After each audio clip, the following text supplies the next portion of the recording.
just want to encourage you guys, man. Nothing like the written word of God, man. It's our foundation. It's awesome. It's our rock. Matthew chapter 7, it's our foundational verse for the youth group. Real quick tonight, we're going to talk about Christmas. How many guys are getting excited about Christmas? Feliz Navidad. Anyway, we've got a quick video. And check this out, guys. Listen, this video is from a sermon that was preached way back in the day that hip-hop sang. Before your grandma, grandpa, granddaddy, granddad, mama, grandmama, any grandparents you could ever think of, great, back in 1854, I believe it is. It was a recorded sermon in 1854. I didn't know they had recordings back then, but they did. From a guy named Charles Spurgeon from Great Britain. Now, listen to it because it's got a little theme of Christmas. We're going to talk about Christmas tonight. And go ahead and play it, guys. Let's hit the lights if we could. All the lights. Hit the lights. And turn it up. If you guys could turn up the volume.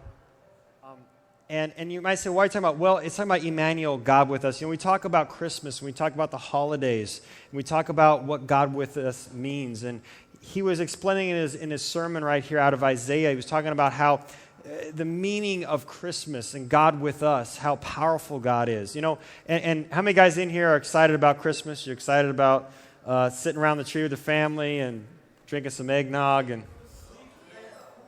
You what? I never slept Christmas Eve. In fact, my goal on Christmas Eve, my family did what's called a German Christmas. And because my dad was stationed in Germany during Vietnam War in the Army, and so we did a German Christmas every year because he liked it. And what I loved about it was the fact that I could stay up all night long playing my video games. Yes. And sleep in all morning because I was a nighttime guy and I did not like getting up early in the morning. I don't care if tradition was getting up early, open presents, I was sleeping in. Them presents can sit because I'm sleeping. But anyway, so I was excited that I could stay up all night and have a good time. But, you know, Christmas is an exciting time because you spend time with family and friends. And how many of you guys have ever heard this song, On the 12th day of Christmas, my true love gave to me? You guys ever heard that? Anyway, whether we know it or not, that song actually has a Christian base to it. It actually has a Christian foundation. And tonight we're going to talk about that. I wanted to kind of reveal to you guys that song and the Christian foundation. Now, and how many of you guys know what day today is? Hoop, there it is. 12, 12, 12. And we're talking about the 12 days of Christmas. Oh, some of you guys got that. Anyway, sorry, hopefully it's not the end of the week for some of you guys at the beginning. It's Monday, PK, slow your roll, man. Anyway, so the first day of Christmas, how many guys already know it? The first day of Christmas, a partridge in a pear tree. Okay. It actually represents, this is the cool thing about it, it represents the birth of Christ on Christmas Day. And Christ is portrayed as a partridge because the instinctual habit of mother partridges to pretend to be injured in order to decoy predators away from their helpless young. So actually, that's why they said a partridge in a pear tree. It actually stands for Jesus' birth. You're like, I never knew a partridge in a pear tree stood for that. Yes, this song actually has a Christian on the second day of Christmas, my true love gave to me. Good. Two turtle doves.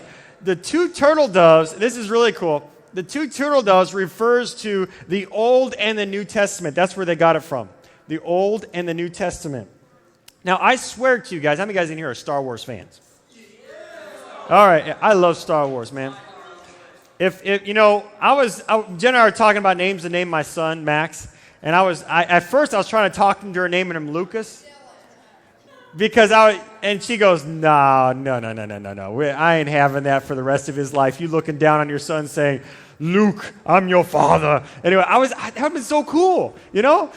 Joined together, father and son will rule the universe. Anyway, I just wanted to do it one time, you know what I'm saying? Drop in the suit and anyway, forget it. Anyway, but I swear Star Wars, George Lucas got that from the Bible, man. He must have gotten that thing just like this song. But anyway, I just, you know, the good and the bad, the evil, forget it. Anyway, the third day of Christmas, what's that one? How do you guys know this thing by heart? I don't even know this thing by heart. But anyway, go to 1 Corinthians 13. 1 Corinthians 13, 13. it says, and now abide faith, hope, and love. These three, but the greatest of these is love. Now, 3 French hens refers to faith, hope, and love. This 1 Corinthians 13:13 is where they got this verse from. Is 3 turtle doves. So when you think of 3 turtle doves, just think of faith, hope, and love. Anyway. 3 French hens. Yep, 3 French. Yeah. Sorry, not doves. Actually, you know what's funny about this thing? When I lived in Scotland, and forgive me, ladies, I'm not trying to be crazy. Don't attack me with apples or nothing while I'm walking out the door tonight. But when I was in Scotland, I got over there, and I was walking around with some guys, some Scottish guys, and they're like, oh, that's for the birds over there. I'm like, birds? Yeah, the birds over there. I pointed at a group of women.